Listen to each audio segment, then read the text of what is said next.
Welcome back.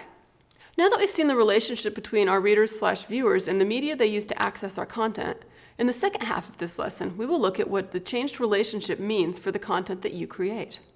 To remind you, people want to find, learn, and do things, and companies want to make money. You want people to engage with your content. To get them to do that, you need to think about two audiences. The first audience is your human audience.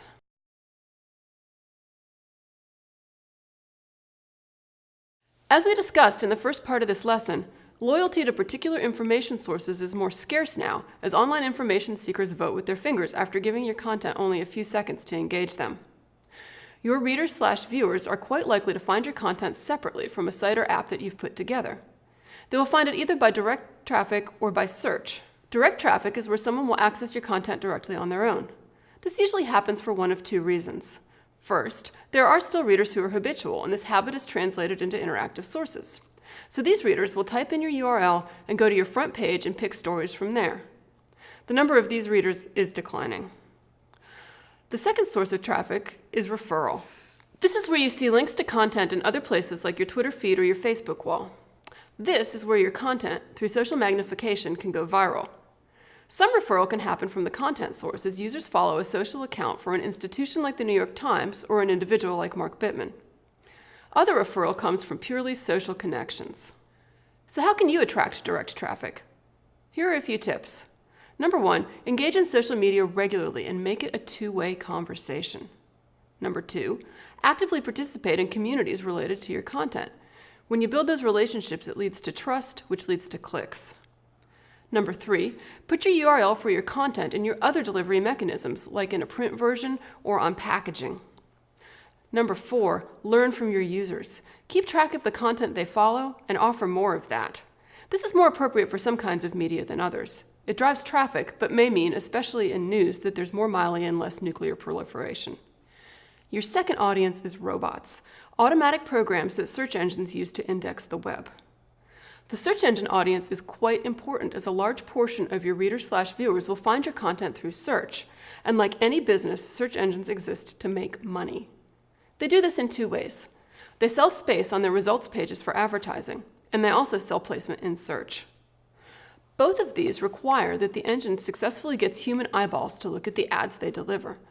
And they do this by being good. Users choose sites that have value and aren't a pain to use.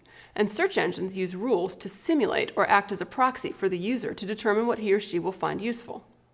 But search engines are not users.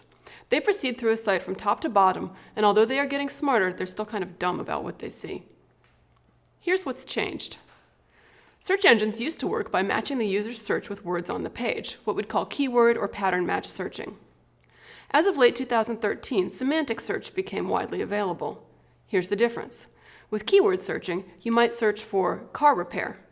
A strict keywords result would return car plus repair, but not return vehicle repair or automobile repair. Semantic search guesses better what the user means.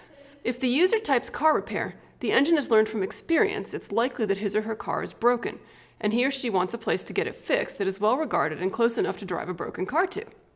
So, good search sites will return high on the page. I'm including a link on the course page to a site from Google explaining how search works. There are many things that go into ranking well in search. Here are a couple of things worth paying attention to. First, create content that people want. Ultimately, this is what users want, so this is what the search engines will try to privilege. All of the things you learned at Elon about communicating effectively will help you greatly here. Next, create content regularly. Sites that are updated regularly rank higher. Third, cite and link to sources and use ones that are popular and high quality. Fourth, make sure your page is well organized. Have a title for the page that has meaning for your users and put things into clear categories that are easy to follow. If you don't work on the technical side, this is a conversation you should have with your developer and information architect. Make sure your page is fast. 40% of users give up on a page when it doesn't load in 3 seconds. Make sure images are small files, that you use a fast server, and that extra code like JavaScript is at the bottom of the page wherever possible. Again, if you're not technical, this is a great conversation to have with your developer. Point him or her to Google and Bing's Webmaster Tools and Guidelines as resources. That's it for the video portion of this lesson. On the course page is a pretty good article on SEO that you should read, and then I'll see you on the discussion board. Thanks for watching.